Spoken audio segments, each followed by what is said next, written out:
Alors, bienvenue à toutes et à tous pour cette conférence de l'historien Philip Mansell sur Vénitiens en Levant de Constantinople par Smyrne et Alep à Alexandrie.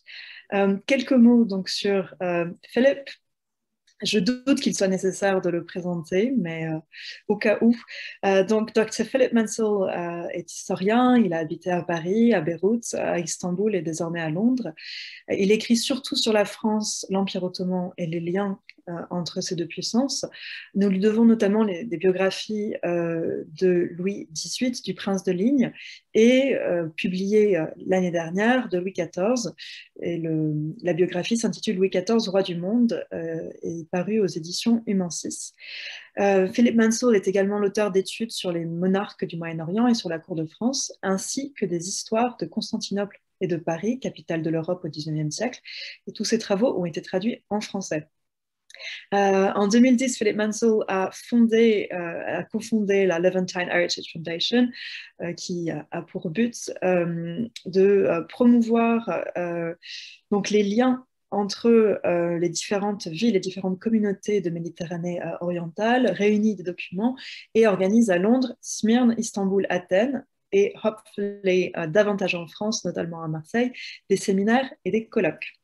Et je note également, je rajoute que la Levantine Heritage Foundation cherche donc véritablement à étendre ses activités en France et notamment auprès du public francophone.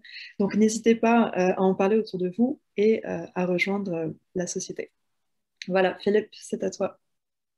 Merci beaucoup, Colline, et bienvenue à tous. Et c'est une première pour nous, mais espérons pas la dernière, un séminaire en français pour nos membres et nos amis francophones, parce que nous savons tous que le français était la langue du Levant, une des langues du Levant. Et je parle ce soir sur les Vénitiens en Levant. Et bien sûr qu'il y avait beaucoup de guerres entre la République de Venise et l'Empire ottoman qui dominait le Levant. Mais ces guerres au XVIe siècle, au XVIIe siècle, la guerre de Candie et la guerre de la Ligue sainte au moment du siège de Vienne. Mais je ne vais pas parler des guerres, je vais parler des longues années de paix entre ces deux puissances et des Vénitiens qui se sont établis comme marchands, comme voyageurs, comme diplomates partout en Levant, Constantinople, Alexandrie, Alep et Smyrne. Et je commence par ce célèbre portrait de Mehmed II, le conquérant de Constantinople, par Gentile Bellini.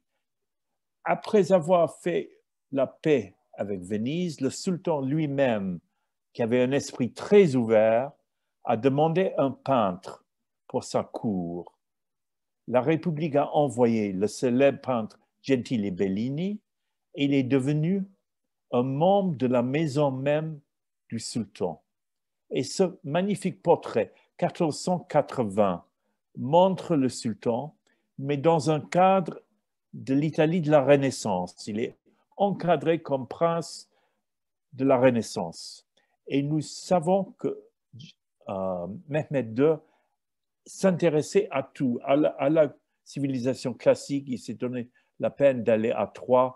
Il dînait quelquefois avec des marchands italiens, tous ces marchands qu'il avait permis de rester à Constantinople, à Péra. Et malheureusement, nous savons peu de choses sur les rapports entre le peintre et le sultan. Mais voici un autre tableau qui a paru sur le marché de l'art récemment, qui montre le sultan sans doute avec un prince de sa maison. Donc, il y avait sans doute d'autres tableaux encore qui sont disparus. Mais nous avons aussi ce magnifique dessin par Bellini d'un écrivain turc qui se trouve maintenant à Boston, à l'Isabella Stewart Gardner Museum. Et il faut noter surtout le tissu dont est habillé le jeune écrivain, parce qu'il y avait un échange constant de tissus entre Venise et l'Empire ottoman, notamment Brousse, la ville de soie dans l'Empire. Et quelquefois, on ne sait même pas si le tissu est manufacturés en Empire ottoman ou à Venise, tellement les dessins se ressemblent. Et voici une carte qui montre l'étendue de l'Empire vénitien. En Levant, ils avaient Chypre, Crète, Négroponte et en plus la Dalmatie. Ils les ont perdus au long du XVIIe siècle, mais ils gardaient toujours des consuls et des marchands à Alexandrie, à Beyrouth, à Alep et à Constantinople, bien sûr. Voici un célèbre tableau au Louvre qui montre des marchands et diplomates vénitiens à Damas pendant une ambassade auprès du gouverneur mamelouk de Damas en 1510. Il y avait de très anciens liens commerciaux entre Venise et le Levant. Il y avait des marchands vénitiens déjà à Alexandrie et à Alep dès 1220 peut-être. Et ils sont restés jusqu'à la chute de la République. Et voici un personnage type des échanges entre les deux puissances, qui est né même à Constantinople.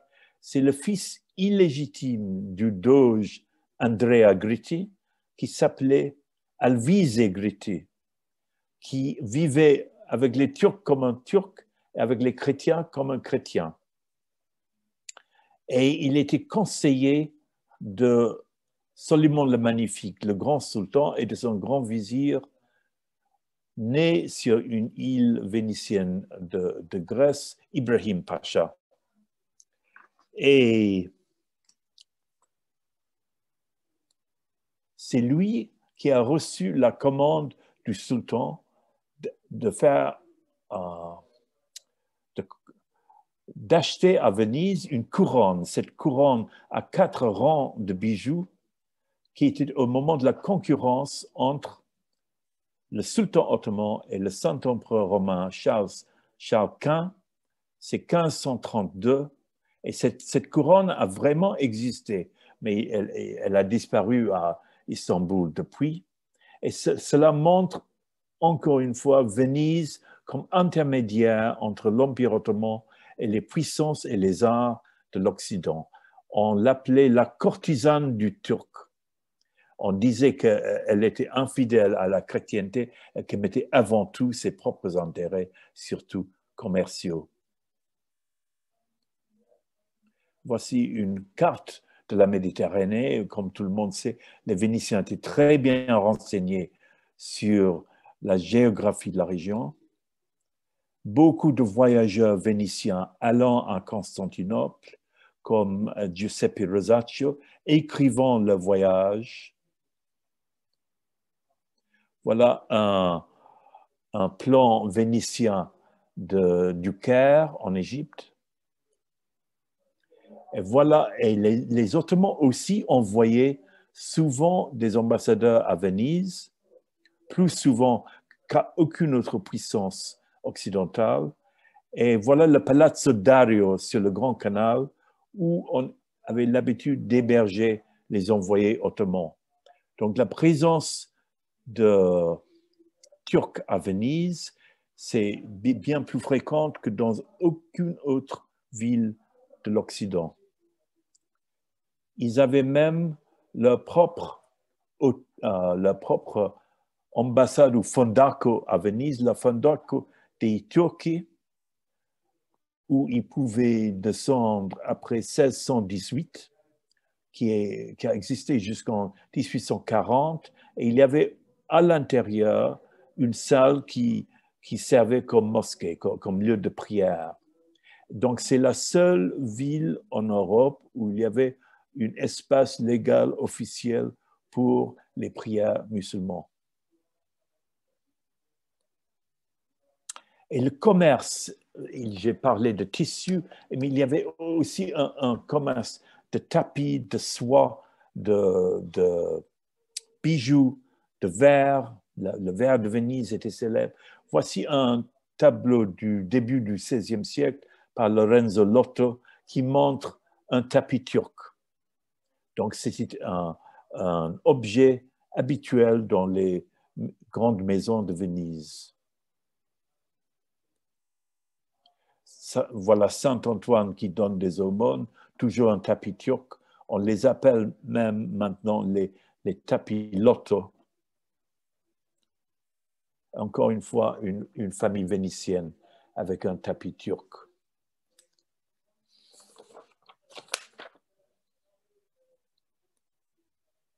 Et voilà ce que c'est maintenant le consulat général italien à Istanbul, mais c'est sur le même endroit où il y avait le palais de Venise depuis le XVIe siècle. Et le palais de Venise était dirigé par le personnage clé des Vénitiens en Constantinople, le bailo, qui était et juge, et administrateur, et chef de police, et bien sûr, maître d'un réseau d'espions partout dans l'Empire. Parce que Venise était pas seulement une grande ville marchande, mais aussi un centre de renseignement et de nouvelles. Et souvent, le grand vizir de l'Empire demandait les derniers renseignements de l'Europe au bailo. Voilà le bailo de Venise. Et voilà un bailo célèbre, c'est Marc Antonio Barbaro. C'est 1570. Il a été mis en prison dans la tour de Galata, qui existe encore, au moment de la guerre de la Sainte Ligue, Espagne, Venise et le pape, contre l'Empire ottoman, parce que l'Empire ottoman venait de prendre Chypre aux Vénitiens. Mais il est emprisonné dans des conditions plutôt favorables. On le permet même de sortir 2 fois par semaine pour aller au hammam. Et sur le tableau même, il dit que c'est un geste d'amitié au seigneur Mehmet Pacha, vizir des musulmans, le meilleur des amis. Ça, c'est Mehmet Sokollu Pacha, un des plus grands des grands vizirs de l'Empire ottoman. Donc, les relations d'amitié et bien sûr de commerce restent malgré les guerres. L'amitié ou le rapport vénéto-ottoman est trop important pour être détruit même par les guerres.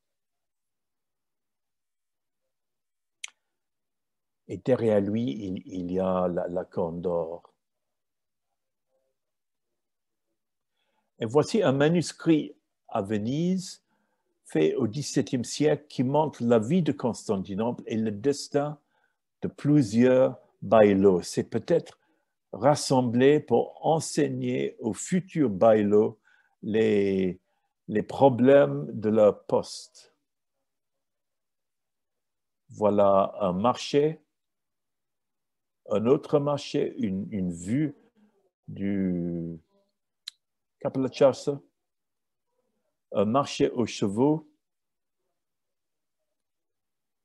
Voilà le bailo entre deux officiels turcs. Donc, il y a des problèmes. C'est le secrétaire Ballarino qu'on mène en prison.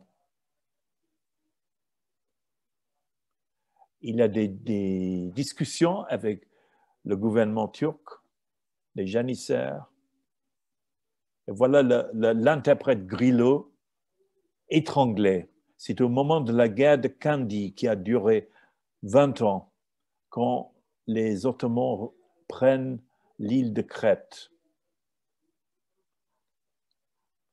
Mais la plupart des Dorgomans pouvaient habiter assez facilement Istanbul, mener une vie plutôt agréable parce que beaucoup de gens voulaient ce poste et toujours un échange continuel de cadeaux entre le gouvernement ottoman et Venise. On a des listes des cadeaux échangés. C'est le fromage, les miroirs de Venise, même des objets comme la mère du grand vizir, par exemple, demande une peigne à poux c'est stipulé. Et voici un dragoman, M. Tarsia, qui vient de la péninsule d'Istrie.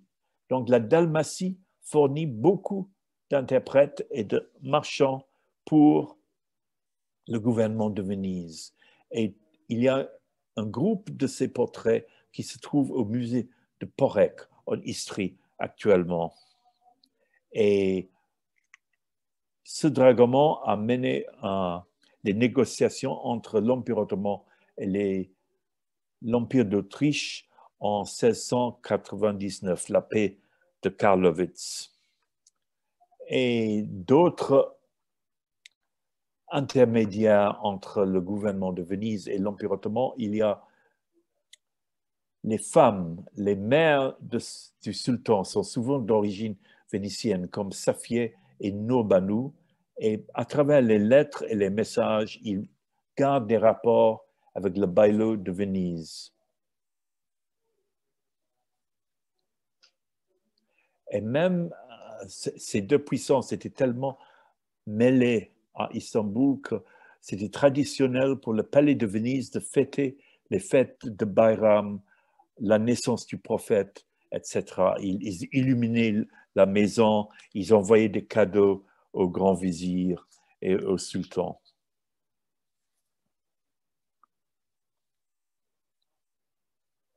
Et voici des panoramas de Constantinople faits par des artistes vénitiens anonymes en ce cas, ça se trouve au musée Correa à Venise. Et déjà, Constantinople est une des villes d'Europe dont on a fait le plus de panoramas. C'est déjà très connu par les Européens. Même quand un nouveau baillo va à Constantinople, il y a beaucoup de Vénitiens qui le prient de les prendre avec lui comme voyageurs, tant le voyage est censé être facile et intéressant.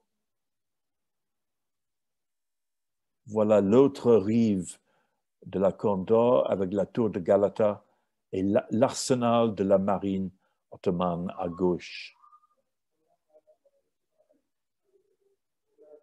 Et voilà une vue du palais du baillo, le Palazzo Venezia à Istanbul, fait en 1741 par un ingénieur militaire, Rosselli, avec la Saraybonu à droite. Et vous voyez que le palais de Venise alors est fait d'après la mode ottomane. Voilà un autre baillo, M. Donato, vers 1682. Et voici une série de tableaux qui se trouvent maintenant au musée de Péra, extraordinaire comme qualité, par Jean-Baptiste Van Moer, le grand peintre flamand installé à Constantinople pendant 40 ans. Et il montre l'entrée du baillo, probablement Francesco Gritti. C'est un nom qu'on retrouve toujours au service de Venise en Empire ottoman. Même ils avaient été à Acre pendant les croisades, la famille Gritti. Et c'est Francesco Gritti qui entre à Constantinople en 1723.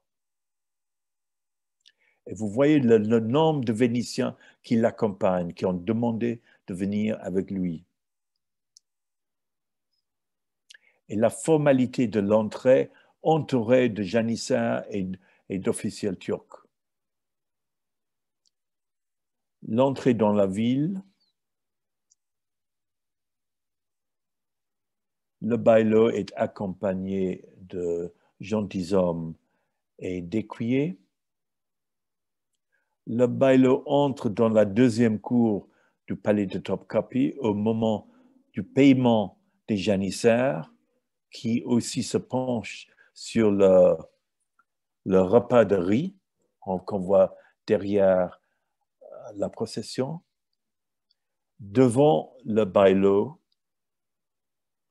il y a deux interprètes, un pour lui, un pour le gouvernement turc.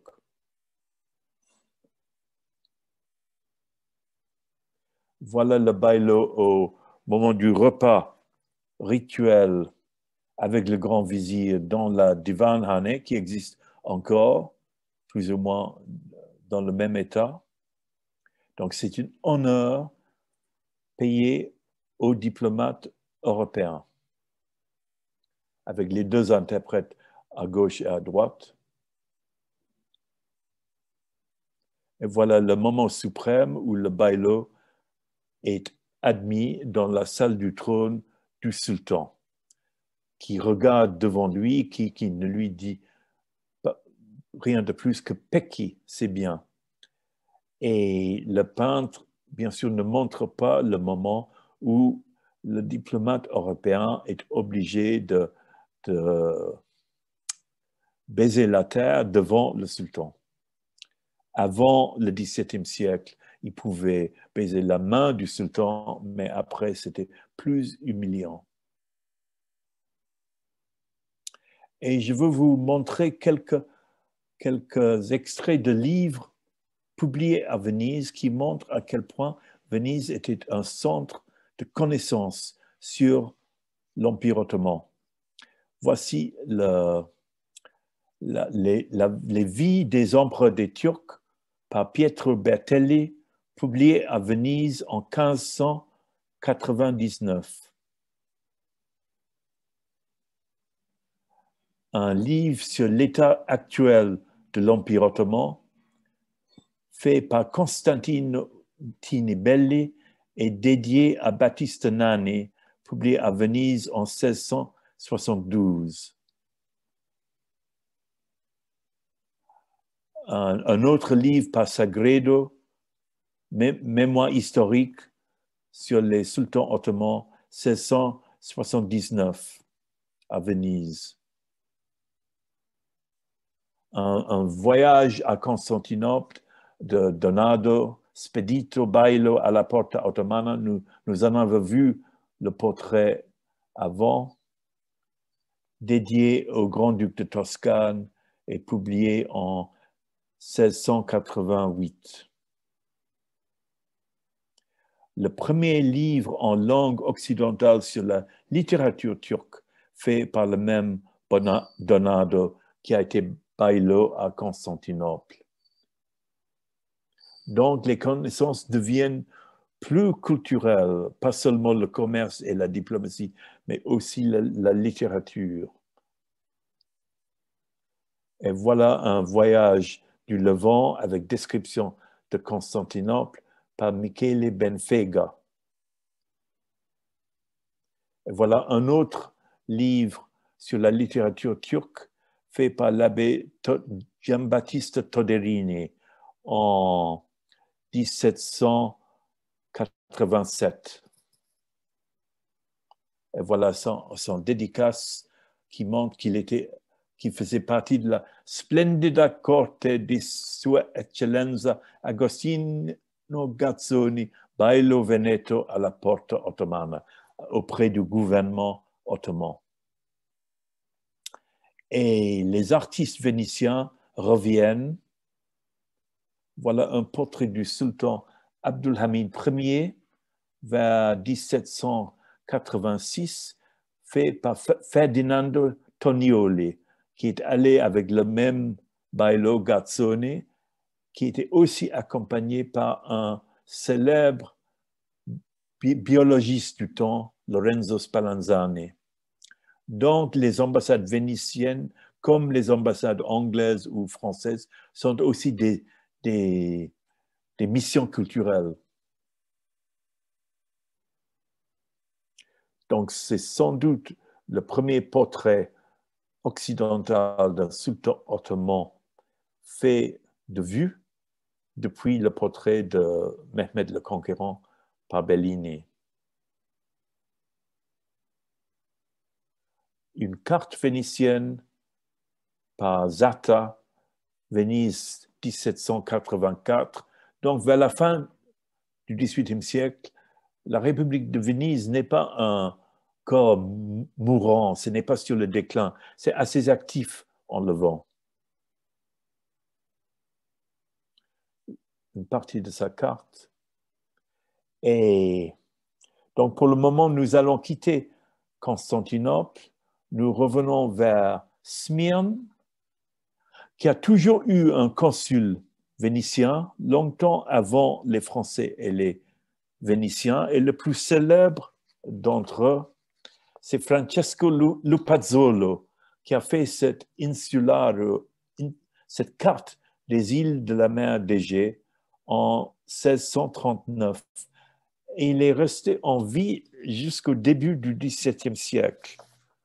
Et il était célèbre pour sa longue vie. Le nombre de ses enfants illégitimes, on se moquait de lui parce qu'il achetait tout le temps sur le marché de Smyrne voilà Smyrne, un tableau hollandais, des esclaves, mais il était très connu en Europe.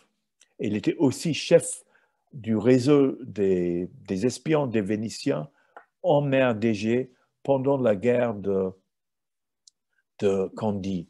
Et aussi en 1694, la marine vénitienne a pris une partie de la Grèce et l'île de Chios, près de Smyrne, et elle a menacé Smyrne, mais les consuls européens à Smyrne l'ont obligé de se retirer.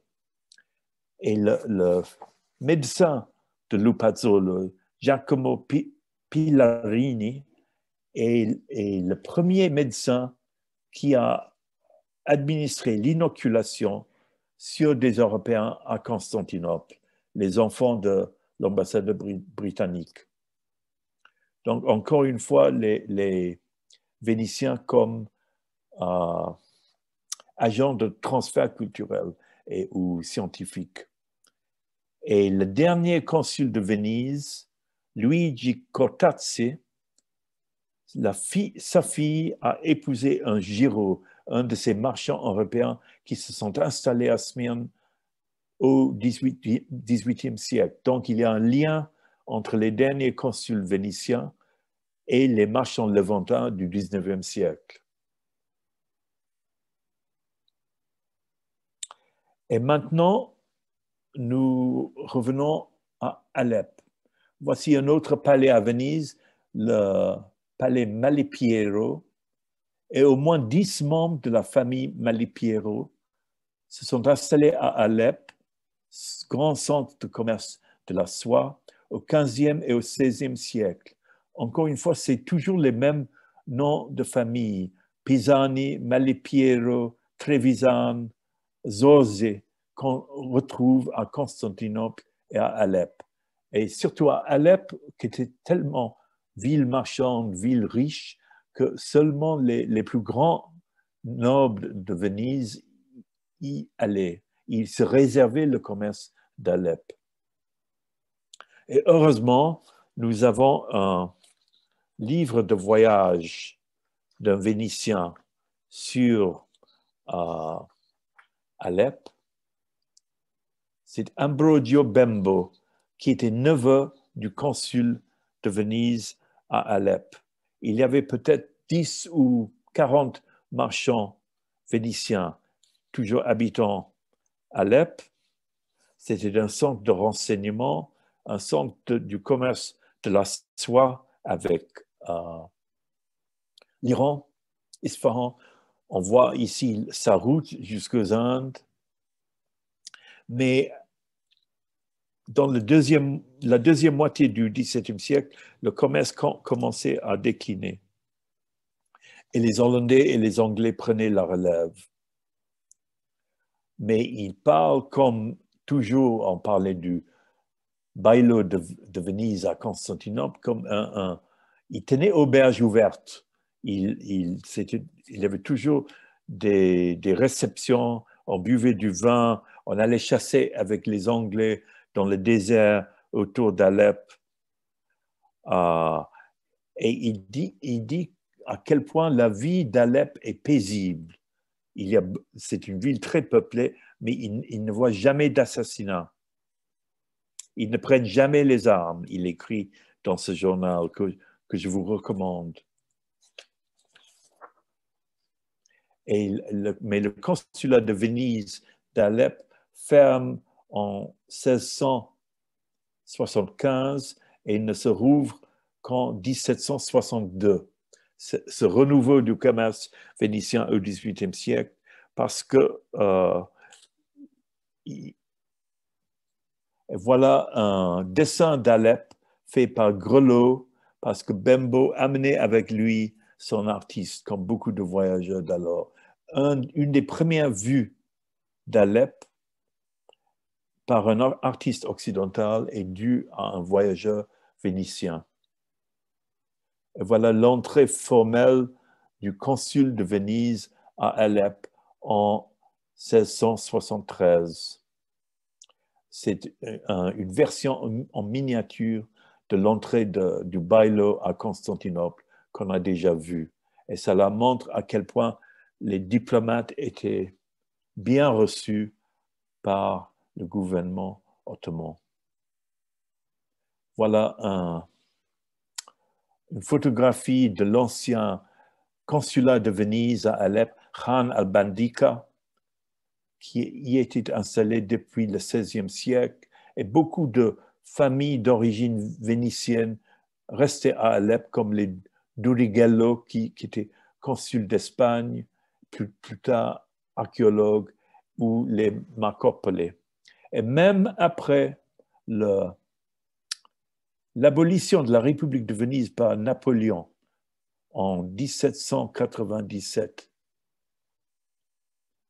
voilà un livre fait par le dernier consul de Venise à Alep, M. Morana, publié à Venise, qui parle toujours du commerce de la Syrie. Donc même après la fin de la République, on reste marchand dans l'âme. Et voilà la collection Poche, qui était dans le dernier consulat de Venise, était dans la Khan al-Nassassin à Alep, une collection merveilleuse de documents, de photographies, de tapis, etc. Et en haut, c'est avant la guerre civile et en bas, c'est après la guerre civile. Et voilà des photographies de la famille Marcopole, qui était sans doute d'origine vénitienne et qui restait très prospère à Alep au XIXe siècle. Et en comparaison avec Alep, qui était le paradis, Alexandrie était comme l'enfer, disaient les marchands vénitiens de l'époque. C'était très difficile de commercer dans cette ville. Les fonctionnaires turcs en s'en plaignaient auprès de la Sublime Porte à Constantinople, mais ils demandaient toujours plus d'Avania, comme on les appelait. Et donc, le consulat d'Alexandrie, qui avait été très importante au Moyen-Âge, était fermé à la fin du XVIIe siècle. Et il n'y avait plus de Vénitiens lors du débarquement de Bonaparte en 1798. Et je trouve que j'ai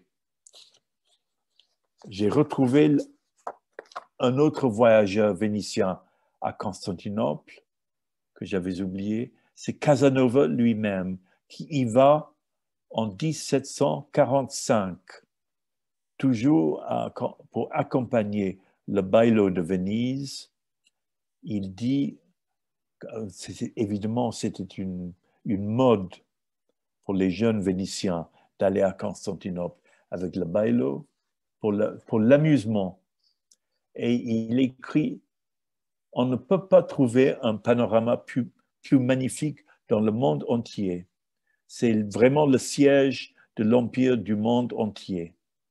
Il sortait toujours avec un janissaire, il dînait avec des Turcs, il trouvait que la fatigue de la vie était plus mortelle que la peste à Constantinople. Beaucoup de conversations d'après Casanova avec des Turcs sur la nature de Dieu. Et puis il part avec le Bailo Dona, après un an à Constantinople. Et pour finir, au XIXe siècle, beaucoup d'Italiens reviennent à Constantinople. Constantinople devient un centre de commerce mondial. C'est une grande occasion pour les jeunes Italiens. Ils viennent de partout en Italie, de la Sicile, de Bari au Puy, de Florence. Il y a des médecins, des marchands, peut-être 20 000 au moins 30 000 Italiens installés à Constantinople. On entend toujours l'italien dans la rue, comme depuis le XVe siècle. On entend de nouveau l'italien dans la rue à Alep, à Smyrne, à Alexandrie, beaucoup d'Italiens qui sont architectes à Alexandrie. Et le meilleur témoin de la vie de Constantinople et de la vie italienne de Constantinople vers la fin du XIXe siècle, il vient du Veneto, il s'appelle peintre vénitien et c'est un artiste qui s'appelle Fausto Zonaro, dont on vient de publier les mémoires. Et il a captivé la bienveillance du sultan Abdulhamid avec ce tableau qui montre un régiment de cavalerie traversant le pont de Galata avec les uniformes militaires c'est une affirmation de la puissance ottomane. Comme au début de cette conférence avec Bellini, affirmant la puissance du sultan Mehmed II, Zonaro est évidemment pro-ottoman.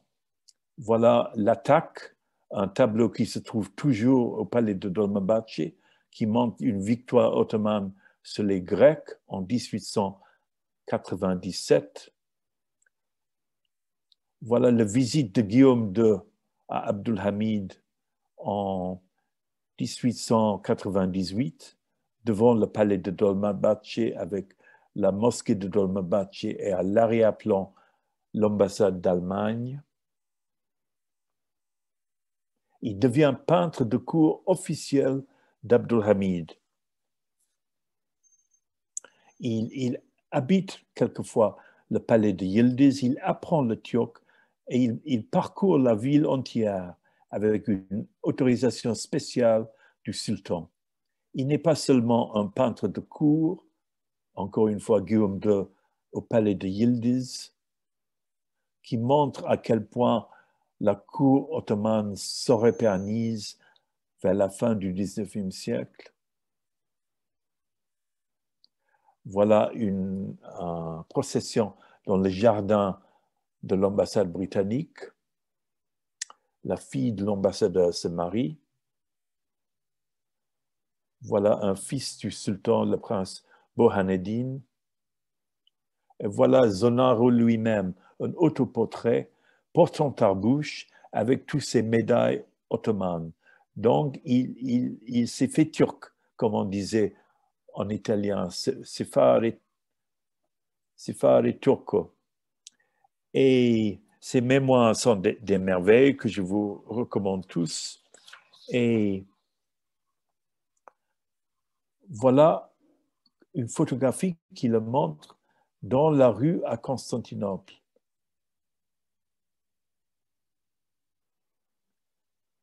Et il représente aussi la vie de la ville. Sur le Bosphore, un caïque,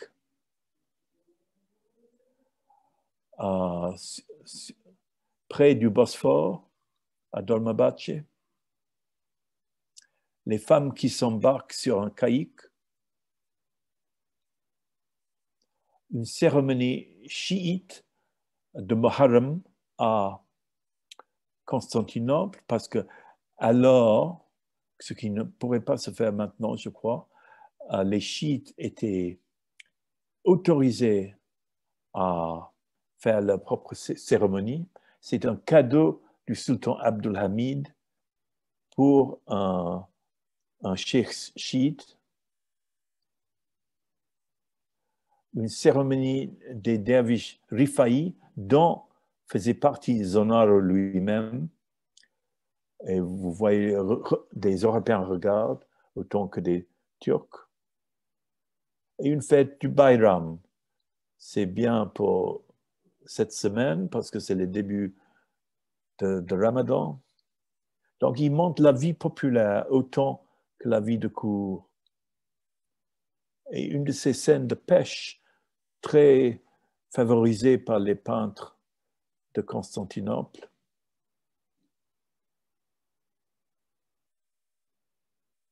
Une scène militaire.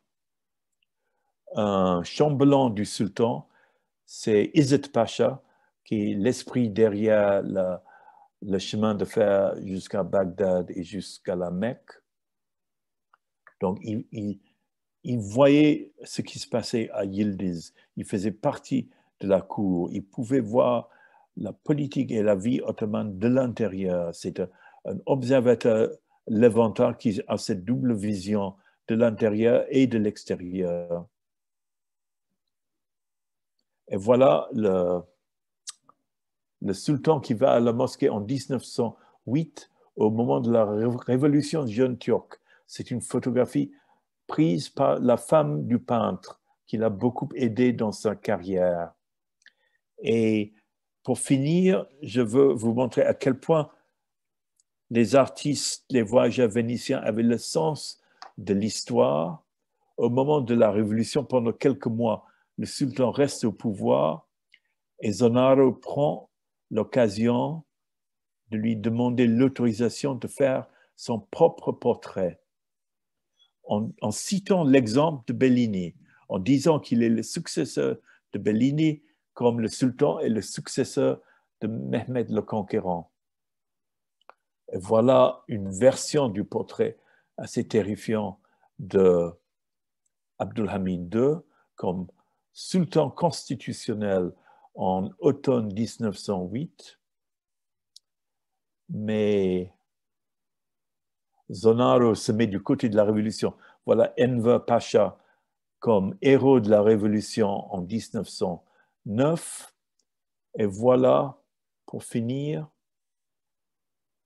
le portrait que Zonaro a fait lui-même, une copie du portrait de Bellini, qui avait quitté la ville de Constantinople, on ne sait pas comment, qui est déjà alors à Londres, à la Galerie nationale, acheté par un ambassadeur britannique, c'est Henry Layard. Mais Zonaro fait cette copie pour l'offrir au sultan Abdulhamid. Donc la copie reste toujours dans les collections nationales turques. Et voilà pour finir avec la vie des Vénitiens dans les villes du Levant et surtout à Constantinople. Et sans doute, il reste encore maintenant, même parmi les abonnés de la Levanten Heritage Foundation, des descendants des Vénitiens du Levant. Merci beaucoup.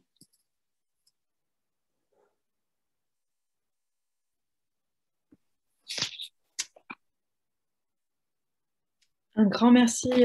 Oui, je crois que les applaudissements sont de rigueur. Un grand merci pour ce brillant exposé qui était vraiment passionnant. Est-ce que je peux prendre les premières questions du public, de l'audience? Soit si vous voulez poser la question directement ou éventuellement l'écrire dans le chat comme vous voulez.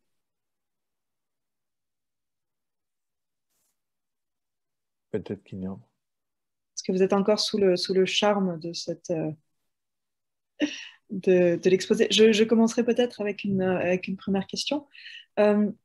Aujourd'hui, est-ce que cet héritage assez exceptionnel est reflété soit dans les relations d'État à État entre Italie et Turquie, ou plus précisément entre la ville de Venise ou la région de Venise et certaines villes du Levant? Bon, c'est une bonne question. Je n'ai pas remarqué que on fasse référence à Venise dans les rapports entre les gouvernements italiens et turcs, ni même à la ville de Venise. C'est plutôt Gênes dont on parle à Istanbul, je crois, parce qu'il y avait beaucoup de descendants de Génois à Istanbul, et c'est plutôt oublié à Alep, à Alexandrie, à Smyrne. C'est oublié à quel point il y avait toujours eu des Vénitiens dans ces villes. Je ne sais pas si Craig, s'il y a des descendants de Venise. Est-ce que vous avez rencontré des descendants de Vénitiens à Istanbul? Non. Il y a une question sur le portrait de Enver Pacha. Oui. Et il y a quelqu'un qui demande où le portrait se trouve maintenant. Si vous savez où il est, dans quelle collection il se trouve. Je l'ai vu moi-même chez la fille de Zonaro à Florence. Donc, ils ont rapporté ce portrait quand Zonaro a quitté Istanbul en 1910, furieux parce qu'il était obligé de payer le loyer de son appartement de fonction. C'est une histoire toujours actuelle. Et oui, elle l'a vendu, mais je ne me rappelle plus à qui. Mais je suis sûr que le portrait a été acheté par un collectionneur turc et se trouve maintenant à Istanbul. D'accord, oui, apparemment, l'un des participants à la conférence confirme que le tableau se trouve actuellement dans une collection privée turque. Oui. En effet. Et donc, ce Zonaro, après avoir été le chouchou du sultan Abdelhamid, a quitté, c'est ça, avant, donc n'a pas terminé sa vie à Constantinople. Non, c'est fascinant comme vie et on fait comme beaucoup d'autres artistes. Il était du côté de ceux qui le payaient mieux. Il n'avait pas de vrais principes politiques et il aimait évidemment Enver Pacha, dont le père était son voisin dans dans cette rue à Karetla Sokak, derrière Dolmabahce. Et c'est surtout cette histoire de loyer d'appartement de fonction qui l'a obligé à quitter avec ses tableaux, la plupart de ses tableaux, ceux qui n'avaient pas vendu au sultan. Il est mort à Sanremo en 1924. Mais comme par hasard, qui était son voisin à Sanremo? C'est le dernier sultan ottoman, Mehmed VI, qui s'y était réfugié. Donc, il avait quitté l'Empire ottoman, mais l'Empire ottoman ne le quittait pas. Il restait très attaché à sa vie turque. Et on dit même qu'il s'était converti à l'islam.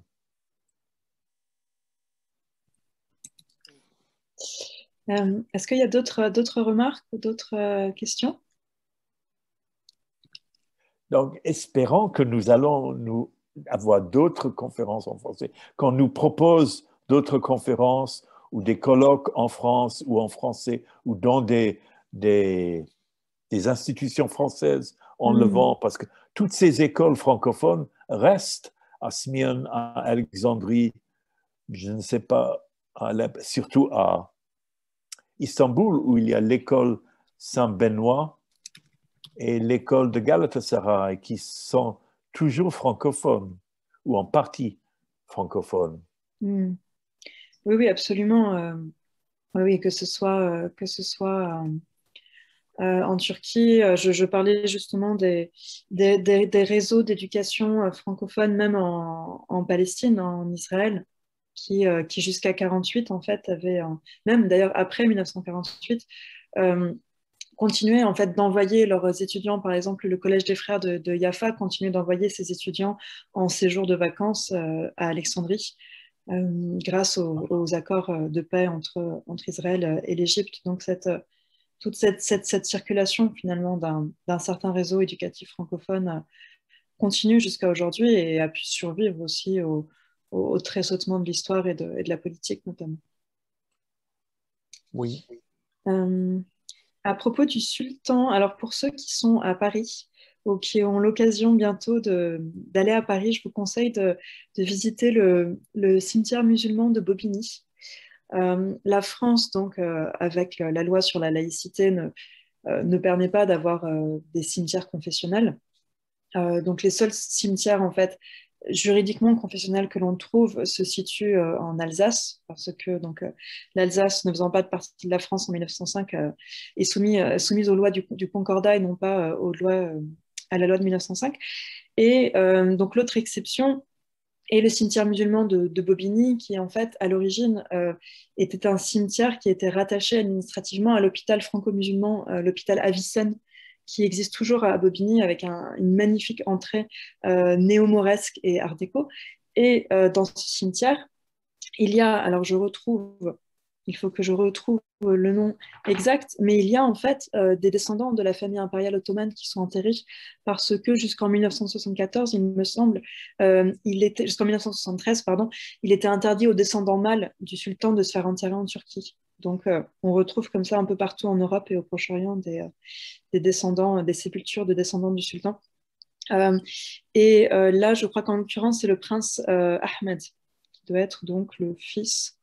Philippe, tu pourras me... Un des fils d'Abdulhamid, parce que Ouais, beaucoup de ses enfants sont morts dans des conditions très tristes à Paris dans les années 40 ou 50, très appauvris.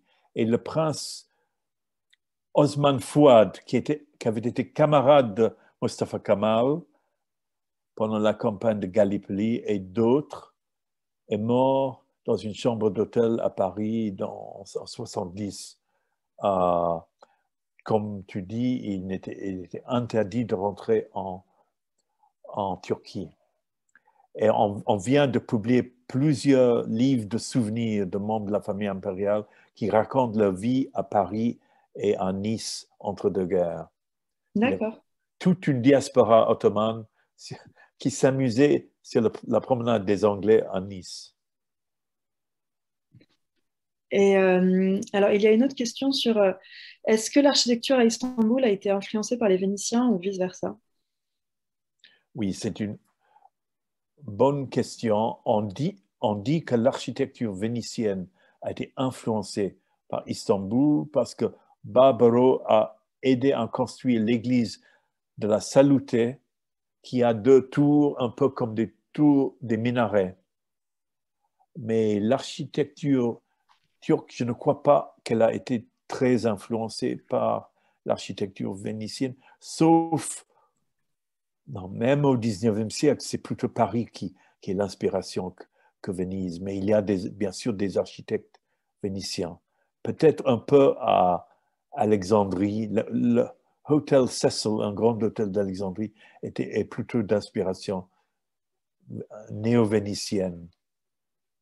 Et l'influence de Venise, il y a beaucoup d'historiens de l'Empire ottoman, surtout des rapports vénéto-ottomans.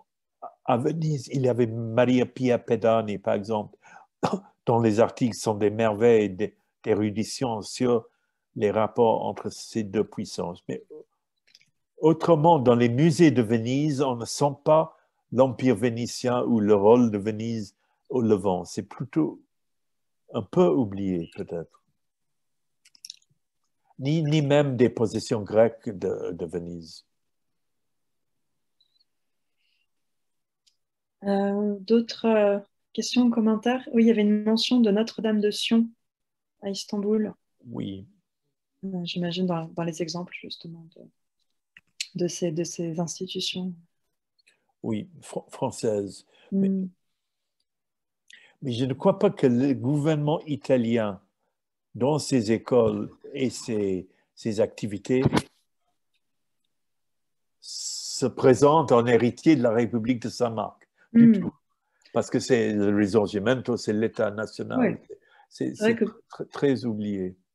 politiquement, tous ces récits, toutes ces histoires vont dans le sens inverse finalement du Oui, narratif national de la construction italienne, qui est beaucoup plus tardive en fait que ces relations entre les cités-États italiennes et l'Empire exactement. ottoman notamment. Et après la chute, j'ai oublié de dire, après la chute de Venise, il y avait beaucoup de sujets vénitiens, dalmates, marins, etc., qui étaient sans État, sans protection à Smyrne et à Constantinople. Donc, ils sont installés dans ces deux villes et ils se sont illustrés par les activités, le désordre. Il y avait beaucoup d'émeutes qui venaient des Dalmates ci-devant vénitiens.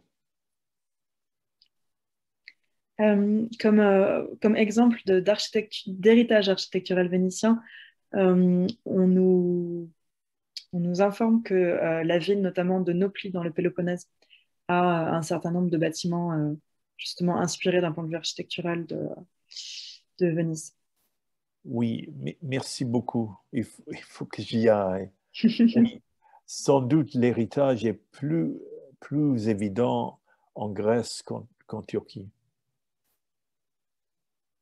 Et à Beyrouth, parce que bon, c'est vrai on a beaucoup parlé d'Alep, qui était vraiment la... Oui, à Beyrouth, il y avait beaucoup de marchands vénitiens jusqu'au XIVe siècle, mais pour des raisons. Mais après, au XVe siècle, le port de Beyrouth a commencé à devenir moins important. Je ne sais pas pourquoi, sans doute des raisons géographiques. Et le port de Tripoli, de Trablus, et ensuite d'Alexandrette est devenu le port pour le commerce d'Alep.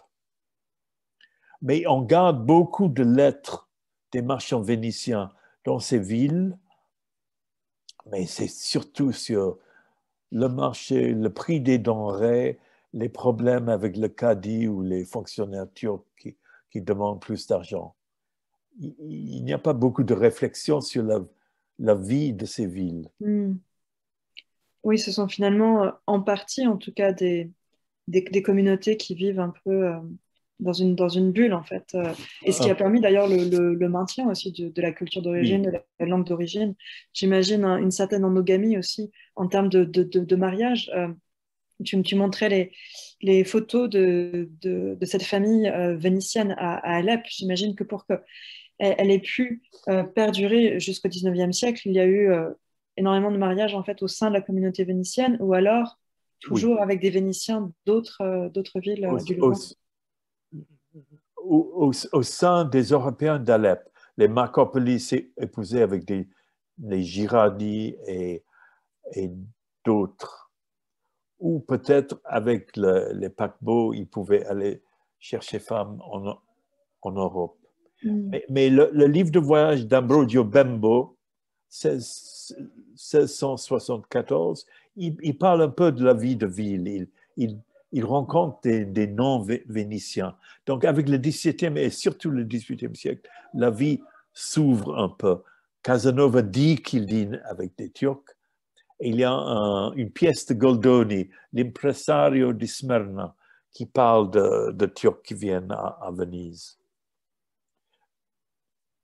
Et oui, c'est vrai qu'en termes de mariage endogame au sein de la communauté, je pense notamment à un éventuel parallèle qui peut être fait avec les Juifs de Bagdad, Oui. d'Alep et de Calcutta notamment, qui fonctionnaient avec un certain nombre d'interactions en fait, en dépit des difficultés de transport et ces interactions finalement entre les communautés juives d'Alep, de Bagdad et de Calcutta se faisaient aussi à travers des mariages donc d'une ville à l'autre qui assurait vraiment une sorte de circulation et d'échange au sein de cette communauté. Il y a beaucoup de remerciements, de félicitations pour cette présentation. Je ne sais pas jusqu'à quelle heure nous avons, mais s'il n'y a pas d'autres remarques. Est-ce que je peux poser une question à propos justement des familles vénitiennes à Alep? Moi, je me souviens que vers la fin des années 70, j'ai fait une visite à Alep et j'avais une lettre de présentation à Monsieur Koko Mazloumian, le propriétaire del Baron. Et lui, il m'a amené rendre visite à un très vieux monsieur qui était le consul honoraire de Belgique. Et M. Mazloumian m'a dit que ce monsieur était extraordinairement le petit-fils du dernier consul vénitien à Alep. Est-ce que ça vous dit quelque chose? Est-ce que c'est possible? Oui. Il s'appelait, vous avez beaucoup de chance de l'avoir rencontré, Dick. Il s'appelait Monsieur, oui, c'est ça. Il s'appelait Monsieur Porcher. Ah, Et c'est ça sa maison. Et j'y suis allé plus tard chez sa fille, Jenny Marash, qui est morte maintenant. Et il est devenu consul un peu héréditaire, je crois, de Belgique. Et il avait surtout cette collection extraordinaire. extraordinaire. Oui, la collection était fantastique, je me souviens. Oui. Et maintenant, je crois, dispersée et pillée, malheureusement. Oui, donc, ils avaient, à Alep, ils gardaient le souvenir de la présence vénitienne. Ils avaient plus le sens de l'histoire qu'à Alexandrie ou à Smyrne, je crois. Pour revenir à cette famille Porcher, en France, il y a l'un des deux ethnomusicologues spécialisés du monde arabe Oui. les plus connus sont Jean Lambert et Christian Porcher. Et Porcher, donc né à Alep, et je n'ai jamais, voilà, pour moi, il était français, mais c'est vrai que déjà la prononciation de Porcher n'est pas française, en tout cas d'un point de vue standard. Du coup, je me suis toujours demandé en fait quelle était son histoire. Est-ce qu'il y a un lien avec cette famille, j'imagine? Oui, sans doute. Sans doute. Il faut qu'il fasse une communication à la Levantine Heritage Foundation un jour. Alors, ce sera du spiritisme. Il nous fera une communication de l'au-delà. Ah bon? On peut essayer, hein. Je ne suis pas contre, oui. Mieux vaut l'au-delà que l'actualité à Alep en ce moment. Oui, mais je pourrais demander à Jean Lambert, qui a beaucoup travaillé avec lui, des informations sur cette famille. Oui. Il y a même, ce qui me fascine, c'est il y a encore, je crois, à Venise, mais c'est une recherche à faire, les mêmes familles qui ont été consuls à Alep au XVe ou au XVIe siècle, comme Malipiero ou Dario ou Zorzi. Mais je ne sais pas s'ils gardent des objets de leur séjour à Alep. Mais je ne vois pas beaucoup d'intérêt pour le Levant à Venise en ce moment. Et c'était tellement penché sur le tourisme et le XVIIIe siècle, et le Tiepolo et...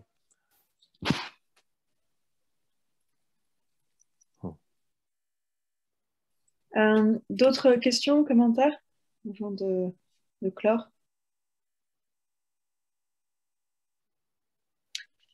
Eh bien, un très grand merci tout d'abord à Philippe, évidemment, aux organisateurs de la Levantine Heritage Foundation et à vous aussi. Je sais qu'il est 7 heures maintenant en Angleterre. On dîne tôt souvent là-bas. Et en plus, désormais, vous avez le droit de sortir. Donc, j'imagine que pour ceux qui habitent en Angleterre, ça a été vraiment un signe de dévouement, de dedication, de rester à l'intérieur alors qu'enfin, vous pouvez sortir. Et pour ceux qui sont ailleurs, notamment en France, il est quasiment l'heure du dîner. Donc, un grand merci à tout le monde. J'espère qu'il y aura l'occasion de faire d'autres conférences en français. En effet, je pense qu'il y a véritablement un intérêt, il y a énormément de sujets pas seulement entre la France et le Levant, mais il y aura déjà beaucoup d'intérêt, notamment de la part du public sur ces questions-là. Donc, hopefully, ce n'est que la première. OK. Merci beaucoup. À la prochaine.